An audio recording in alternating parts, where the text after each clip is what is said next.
Proseguiamo con l'esibizione del gruppo Gli Scalzi di Cabras, che si esibiranno in due balli, su Ballo in Genugau e subito dopo su Basso Dorrau. Vorrei chiamare qui sul palco Federica, una componente del gruppo degli Scalzi di Cabras, per chiederle da che cosa è composto il costume maschile e femminile. Ciao Federica, prego. Buonasera a tutti. Passerò subito a presentarvi il nostro costume, che è molto semplice.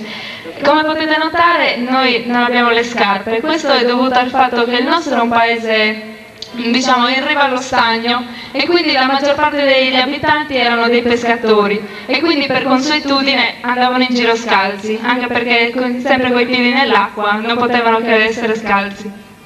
Il costume maschile è molto semplice, è composto dai scrazzonzi, che sono i mutandoni bianchi, poi sopra Sarroda, che è il gonnellino rosso, poi il sugossu, che è il corpetto, e la camicia ricamata a mano. Il costume femminile invece è composto da sta camisa, che è finemente ricamata a mano, poi sopra su un busto, che è un bustino che incornicia, diciamo, il petto della ragazza, e sopra su un busto Saberrenzrugu, che era un fazzoletto che serviva per coprire il seno della donna.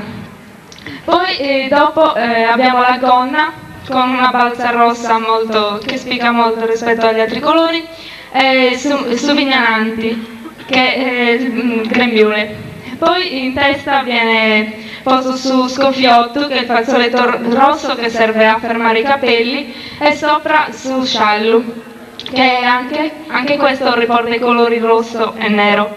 Gli unici gioielli che indossiamo sono i bottoni, in quanto il nostro paese il costume del nostro paese non è ricco di gioielli. A parte questo, niente, volevo dire grazie per averci invitato e speriamo che vi divertiate. E noi ringraziamo voi per la partecipazione e per la professionalità che ci avete dimostrato. Grazie.